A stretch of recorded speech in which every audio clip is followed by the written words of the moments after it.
kind. I spend every day making it a choice to be kind. And my life's better for that.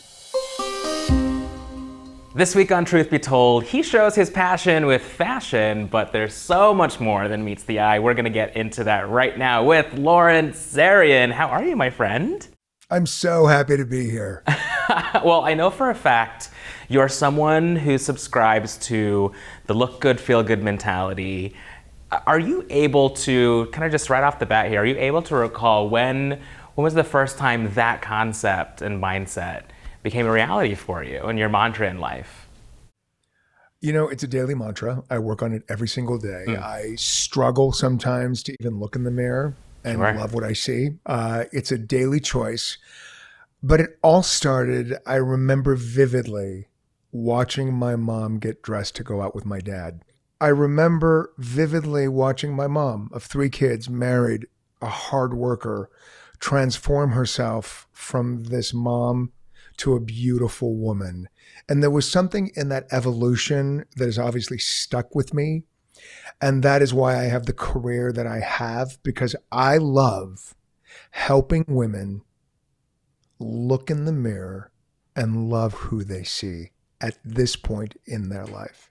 Well, I love that you're also able to confidently and just openly say, like, some days it's really hard to look in the mirror and see yourself in the way you want to see yourself. That's truth to me. Look, I'm going to be honest. This morning wasn't a great day. Like I don't want to say it's a struggle every day, but life can be tough, and I have a choice to either have a good day or a bad day. But I never run away from those feelings. I then get quiet and I sit with it and think, what's coming up and why do I feel that way? And then after I spend about 10 minutes being so self-indulgent, I then call friends and I call other people to see how they're feeling. And it takes the effort and ownness off of me, and it becomes about somebody else. Because if I'm talking to myself, I'm talking to the wrong person. To take us back to October 2020, really in the throes of COVID, not too long ago. I know that time is a little wonky for everybody right now, but you came out on social media in October of 2020 with a post on social media simply just saying, my name is Lawrence and I'm gay. What led up to that moment for you? I hid from it. I ran from it. I did everything I could to not be myself. I broke hearts. I broke mine. And then I got older. I started educating myself. I started making very strong choices to love who I am. I've got some really great people that love me, and me being gay has nothing to do with who I am. It's a part of who I am. I'm a gay man, but I don't identify just as a gay man. I'm a gay man who happens to be, I'm Lawrence Zarian, who happens to be an identical twin. I'm Lawrence Zarian, who was born and raised in Glendale, California. I'm Lawrence Zarian, who happens to be gay. It is not just my identity. It is a part of who I am. So I felt there has to come a moment in my life where I put it out there and you can receive it and celebrate it. And there are people that don't. My heart was broken because, and it's not about the people who follow me on Instagram. It's never about those numbers for me. But that one meant a lot to me because people stopped following me. People checked out on me. People sent me notes and said, I never knew you were this way.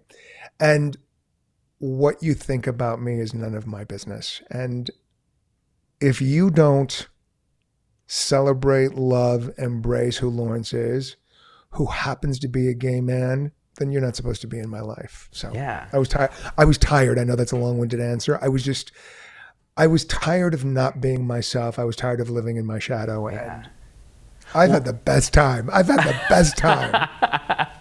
He's here, baby. I love it. And I love that you were able to kind of name check a little bit, the bringing in your fullness, not just a single part of you or an identity of you, but living in such fullness and how you're able to kind of bring that forward in your life. But this part of you is really tied to who and how you love. So how can that not be such a huge part of your life? And then the other thing I just want to throw in there, the other thing that just makes me angry, and I just don't understand why so many people have this need to understand who's gay or not.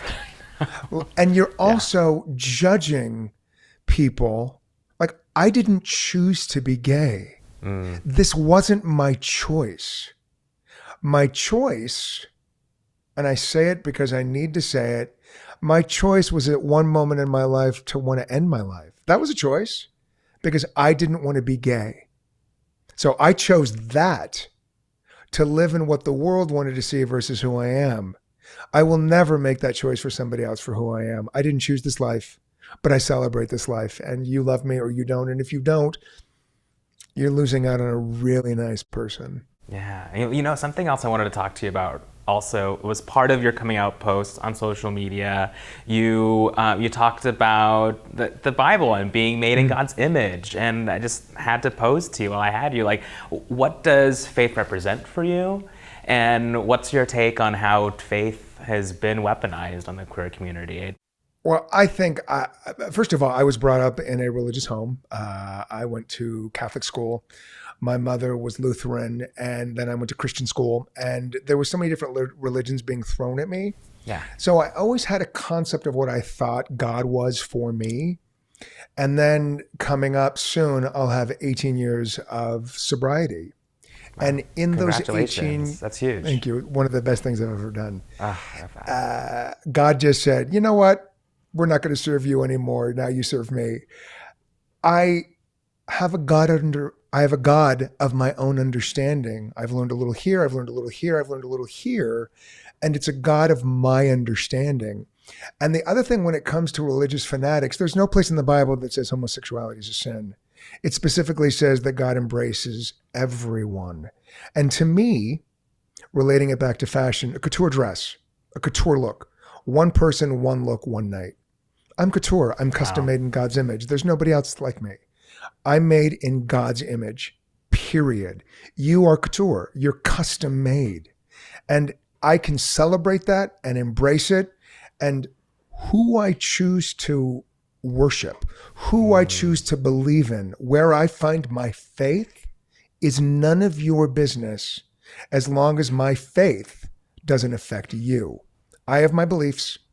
I have my choices, but it's a big world. Why can't we bring all of our choices together? And maybe your belief will teach me something different. What would you say young Lawrence would say to you right now? Wow. He would say, I'm so proud of you, Pop. He would say, I'm so proud of you, Pop. You finally found your peace and your joy. And then I would say to little Elsie, hold on tight because we've got a little journey ahead of us. Buckle up. And then the last thing, look, I just want to say this though, you know, for young kids right now, what they're seeing in the media, every place you turn, there's so much hatred. You have to buckle up just a little tighter and stay close to the people that love you, but also like you. You have to stay close for people that look at you, but also see you. You're not alone, and everything you need, your group, your community, your tribe, is a Google away. You can find somebody just like you a Google away. Well, you've dropped quite a few gems on this conversation, if not for just me, but I have to ask you as we wrap up this convo, Couture Lawrence Zarian, what would you say is your truth? How would you define who and what Lawrence is right now? Work in progress. I'm a work in progress. Every day I get to suit up and show up and do it differently. And at the end of the day, I get to make a mental note. Was I mean? Was I disrespectful? Do I need to make apologies? And then start that routine over again, because at the end of the day, it's not what you do, it's who you are. And we have that option. And be kind. I spend every day making it a choice to be kind. And my life's better for that. And what you're doing is kind. You're sharing love.